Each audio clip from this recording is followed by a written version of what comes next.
everybody, Dick Vitale. Hey, make sure you listen, man, to Locked On Blue Devils with J.J. Jackson. He's awesome, baby. You are Locked On Blue Devils, your daily podcast on the Duke Blue Devils, part of the Locked On Podcast Network, your team every day. Hello, everybody, and welcome into another edition of the Locked On Blue Devils podcast. It's so exciting to have you here with us today. Coming up on today's show, I'm so thrilled because my good buddy Phil Steele, he's got the Phil Steele College Football Preview Magazine, the book the experts cannot do without, and he's joining us once again here on the program. If you haven't done so already, be sure to follow and subscribe. Locked On Blue Devils for free wherever you get your podcasts. Phil, the time is greatly appreciated. The fact that we're talking about football means that the season is right around the corner. How jazzed are you for the year to get here? Oh, it's always a lot more fun when the games are actually being played, JJ. And I got to tell you, it's most of my radio hits are always about the top 25 teams, top 10 teams. I enjoy talking about a team like Duke in depth, like we're about to. Yeah, no, it's always fun, and I enjoyed our conversation that we had over the last few years talking about the Duke Blue Devils football program. It's a big change in that athletic department. Obviously, you think Duke University athletics, the men's basketball program is what comes to mind first, and Mike Krzyzewski walks away after 42 years being the head coach. But also what just happened was David Cutcliffe, his time as the Duke football head coach came to a close after 14 seasons leading the program. How should Duke fans, and really the rest of the ACC, how should they remember the David Cutcliffe era for Duke football? Exceptional. You look at the situation he stepped into, and Duke was an automatic pick for the basement every single year prior to Coach Cutcliffe taking over. I think one bowl game in 7 years would have been phenomenal for Duke, or great news. And he goes and gets them to 6 bowl games in 7 years. I can't even imagine that happening. So I thought that Coach Cutcliffe did a phenomenal job at Duke in his time there. And 6 bowl games in 7 years is just outstanding. You talk about what Duke was able to do last year, and obviously experience is something that Duke did not have much of, and quarterbacks is obviously so important. When you look back at the 2021 Duke football team, how would you summarize it? You know, it was a great start to the year. They opened up 3-1. I thought they dominated Northwestern, especially if you watch the first half of that game. They dominated Kansas, had a tough loss to Charlotte, could easily have been 4-0. And then I think the season probably hinged on that Georgia Tech game, a close loss mid-season, and then all of a sudden it seemed like the wheels came off. Once again, you know, the defense collapsed each of the previous couple of years, and it collapsed again last year down the stretch, giving up over 40 points per game each of the last 6. And it was a season of promise that turned bad. Taking a look at this team, you've got the new coaching staff coming in, and Coach Elko, plenty of experience as a defensive coordinator, most recently at Texas A&M there with Jimbo Fisher. Tell me a little bit about Coach Elko. What do you like about this hire for the Duke football program? Oh, I tell you what, talking to Coach Elko and going over the team with him, this is a guy that he's not just taking over a job to take over a job. He's taking over a job to get Duke turned around. And, you know, he was part of that Wake Forest renaissance that they had, and he wants the same type of thing. Wake Forest got them to the ACC title game recently, and he's been a defensive coordinator at Notre Dame. He's been a defensive coordinator at Texas A&M. He knows the quality programs, and I think if he comes in, I think he can do a good job. Now, this first year with Duke sure looks like a rebuilding year to me, but there are a couple of areas. When I was talking to Coach Elko and going over the offensive line with him, he feels they have a legitimate ACC offensive line that they run 7 to 8 deep. Well, if you're strong at the line of scrimmage, you can win some games. And they've got a linebacker. Frankly, I didn't think he'd be back this year. And Shaka Hayward, Hayward's a guy that has been the star linebacker, and him coming back, I think, really helps out that defense as well. Yeah, excited to see what Shaka can do another season. Number 42 for the Duke Blue Devils for this upcoming year. And you mentioned that offensive line, how successful they could be. It's an offensive line last year that opened up a number of holes for Matteo Durant, who had the single-season record for rushing yards in a year. You talk Duke football in 2021. Matteo Durant is the name to kind of talk about with that team. He's not back this year, though, Phil. So first, what Matteo Durant was able to accomplish last season, and then secondly, how does Duke move forward? Yeah, I thought Matteo Durant did a phenomenal job, because if you're a defensive coordinator and you're lining up Duke, you're not getting fear struck in your heart by the passing game. I mean, let's face it, Duke's quarterbacks last year, Gunnar Holmberg, 7 touchdown passes, just 8 interceptions. So what's your key coming in to each and every game? It's let's stop Durant. And Durant rushed for 1,241 yards, 4.9 yards per carry last year, and then added another 27 receptions out of the backfield, even though teams were absolutely keying on him. That is a massive loss for Duke this year. Now, you look at the running back core this year, somebody's got to step to the forefront. They've got Terry Moore coming in, the true freshman. He's a guy that might just make the biggest climb this year. He's really athletic, put on 17 pounds, had a touchdown in the spring game. Jacquez Moore is a guy that, even with Durant getting the bulk of the carries last year, sort of came on in the second half of the spring this year, and he's got fairly good talent. So, I mean, the talent's there. I honestly, though, JJ, don't think we're going to see a Matteo Durant emerge from this group this year. And so hopefully that means that you could take a step forward in the passing game, and Duke's got a couple of younger quarterbacks that they would like to see step up, a quarterback battle with Riley Leonard and then Jordan Moore, more of the running style QB out there for Elko's squad going into the season. So looking at that quarterback position, how can the Blue Devils improve this year? Yeah, and I think whoever wins the job has definitely the potential to improve last year's passing stats. You look at Jordan Moore, he's an electric athlete. He can throw.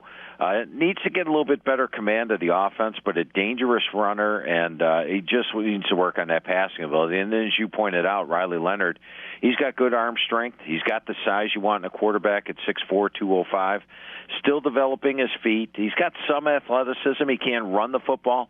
A very bright future. I just think this year maybe you go with more, but I think it's going to be a decent situation for Duke, and I do think they have improved passing stats this year. Let's take a look at that wide receiver room for the Blue Devils as well, because Jalen Calhoun is a big name coming back. Duke's top guy last year, Jake Bobo, earned his Duke University degree and decided to go play for UCLA for this upcoming season. So quarterback's got to find somebody to throw the football to. Tell me about that wideout spot.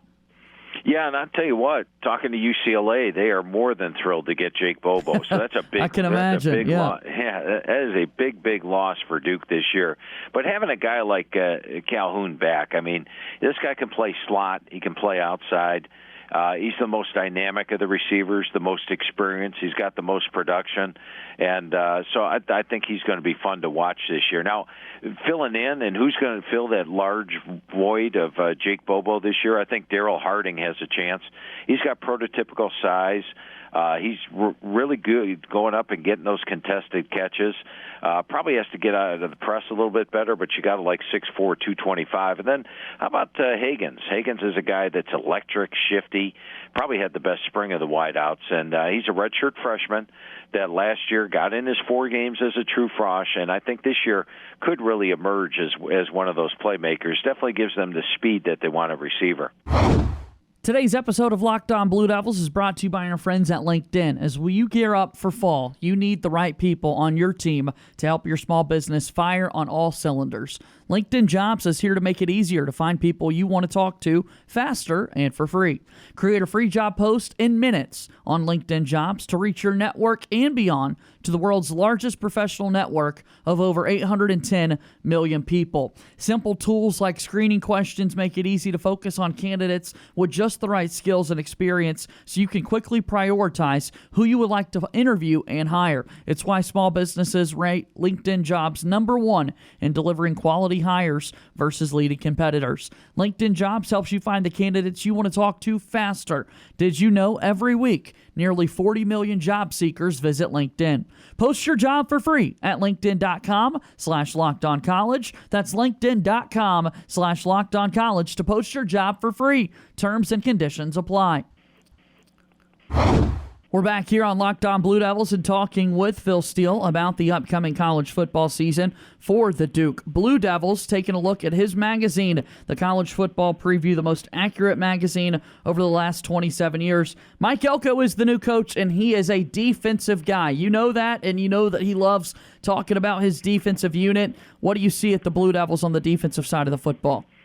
Well, unfortunately, he didn't inherit Texas A&M's defense, which he's led the last couple of years. But I think there is some potential there defensively. And, as mentioned, I think this Duke defense, when you look at it, they really got worn down as the season went on.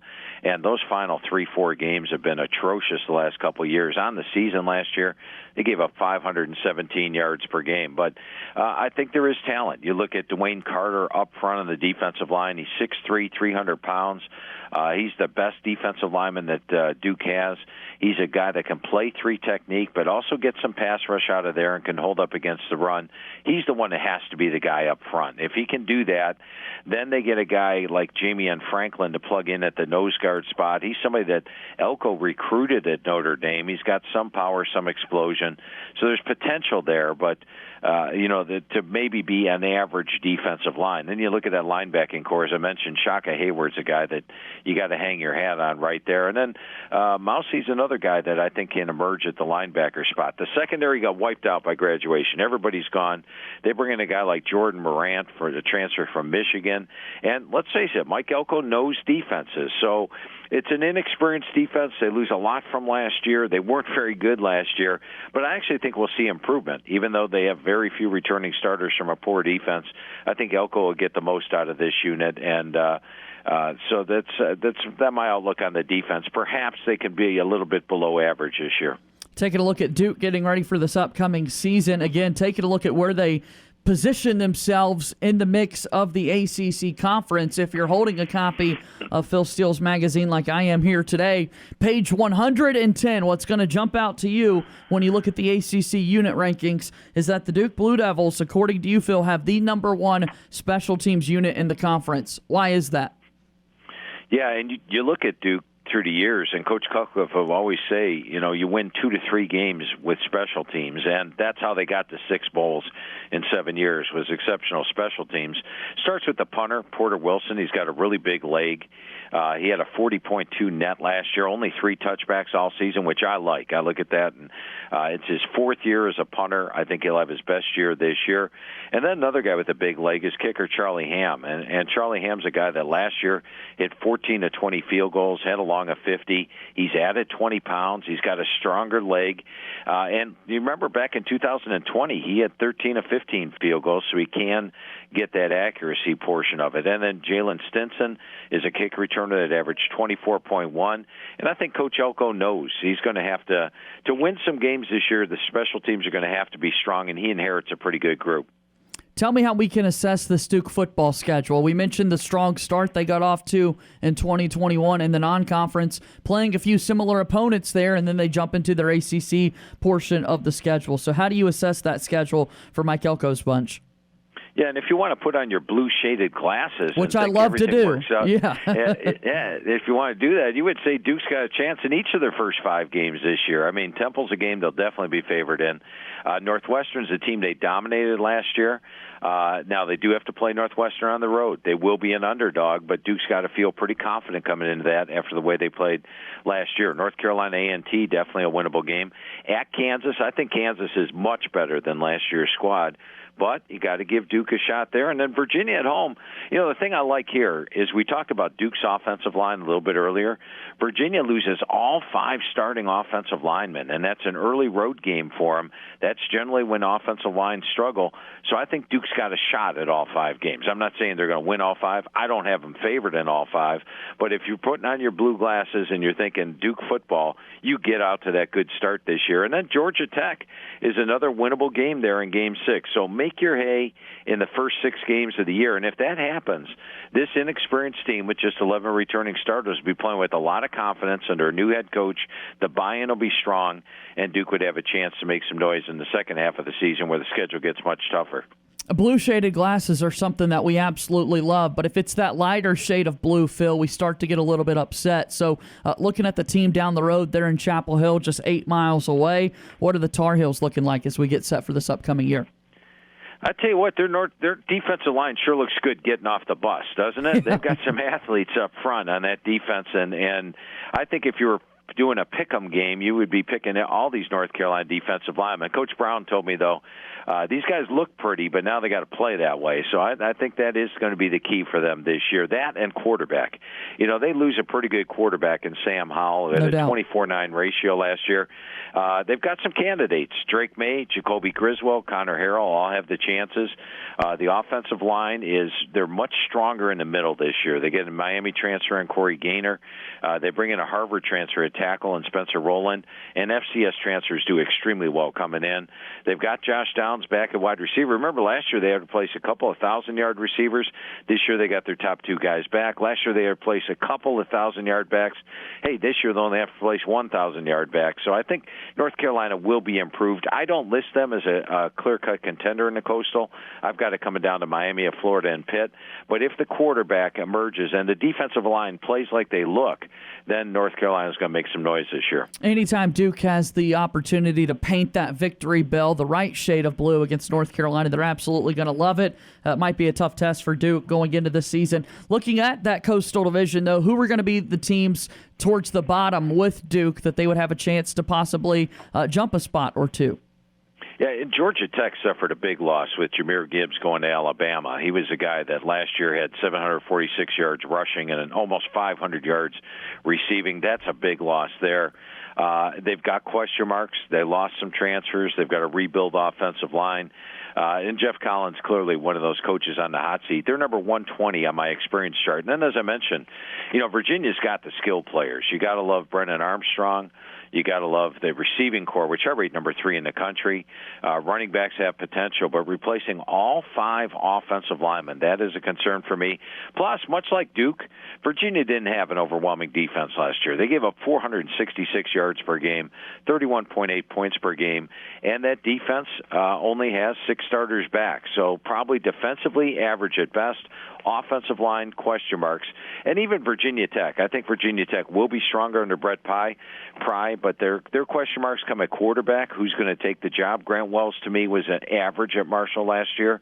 Jason Brown was average at South Carolina. They don't have the skilled players that the others do, but they do have a strong defense, and I think that's going to make them a threat. But I think all those teams, if you're Duke and you're hoping for wins, I think all of those have the potential, and Duke gets Virginia Tech at home this year as well. We're wrapping up our time here today with Phil Steele. Again, make sure you check out the College Football Preview Magazine, the book the experts cannot do without. As we look at the ACC as a whole, and we kind of flip over towards that Atlantic Division, the big question Duke and the rest of the league want to know is Clemson going to bounce back? What do the Tigers look like, or are they your pick to win the ACC this year, Phil? Yeah, they are, JJ. And, to point some out, this year I talked to 120 of the 131 head coaches. And last year when I talked to the head coaches, they almost all had the same thing. About 90% of them said, Phil, this is the deepest team I have ever had in the spring. We were able to go 3 deep because everybody had everybody back because of COVID. I had to redo my experience chart. Every team had 17, 18, 19, 20 returning starters coming back. Now, who didn't? Well, it was the big boys. Clemson. Well, Clemson didn't even make the ACC title game, and didn't win the ACC. Ohio State. Ohio State didn't even make the Big Ten title game. Oklahoma. Oklahoma didn't even make the Big 12 title game. Alabama. Alabama lost A&M. Barely got past Florida, needed a 2-point conversion stop. They barely got past LSU. Should have lost to Auburn. They needed a late touchdown and 4 overtimes to win that, or else they wouldn't have made the playoff last year. So the big boys struggled. Well, guess what? This year everybody's back on the same playing field. A team like Clemson has got 15 returning starters this year, and that's more than a lot of the teams in the ACC. Their key is going to be quarterback play. DJ Uiagalelei is back. He's dropped 20 to 25 pounds. He also worked on getting the ball out of his hands quicker in the spring. And Coach Streeter, offense coordinator Coach Streeter, told me that he feels he'll be back to his 2020 form when he looks so dynamic playing against Boston College and Notre Dame. If he's not, they've got Cade Klubnik behind him, who's my number 1 quarterback out of high school and looked great in the spring. The offensive line's improved. They've got the best defensive line in the country. In fact, they have my number 2 defense overall in the country this year. And the toughest game out of the Atlantic is NC State. Now, NC State last year was a veteran squad with everybody back. Clemson played them on the road and lost that thing in 2 overtimes. This year, they get NC State at home, and playing with revenge in Death Valley, I think Clemson returns to form and wins the ACC this year. Tell me what's your favorite part about doing this magazine. You've been doing it for 27 years now. What's your favorite part? No doubt for me, it's talking to the head coaches. Yeah. And, I average probably an hour for every single call. Oh, wow. I don't think a lot of people get that kind of access with the head coaches. And I tell you what, we're cut from the same cloth. So, I mean, I really enjoy talking to the coaches, and these guys are all the type of folks I like to talk to. Whether people are driving in the Outer Banks or the Charlotte area, maybe Asheville, North Carolina, they're in the mountains, or they're in the Raleigh-Durham, Chapel Hill area in the state of North Carolina, Phil, where can folks pick up a copy of this magazine? Yeah, I appreciate that, JJ. We had to do the magazine in 2 runs this year. The first run went exclusively to Barnes & Noble, and that's your best bet. Barnes & Noble has the magazine.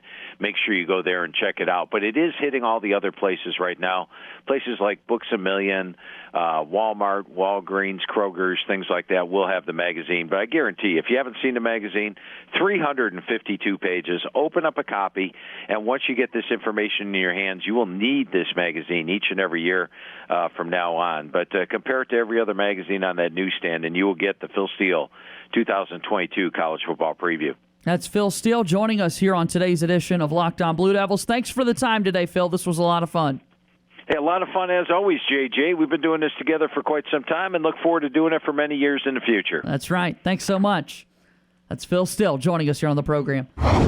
How awesome was that? Always fun to talk about college football. And again, it is what a lot of media folks call their college football Bible. It's the book the experts cannot do without. Phil Steele's College Football 2022 Preview, the most accurate magazine over the last 27 years. You've got 352 pages to look through, and he's excited about what Mike Elko could be building for our Duke Blue Devils. Our thanks again to Phil Steele for joining us on today's show. All right, please be sure to follow and subscribe to Locked On Blue Devils for free wherever you get your podcasts. If you're watching us on YouTube, thank you so much for doing that. Press the subscribe button as we continue to grow on the YouTube platform.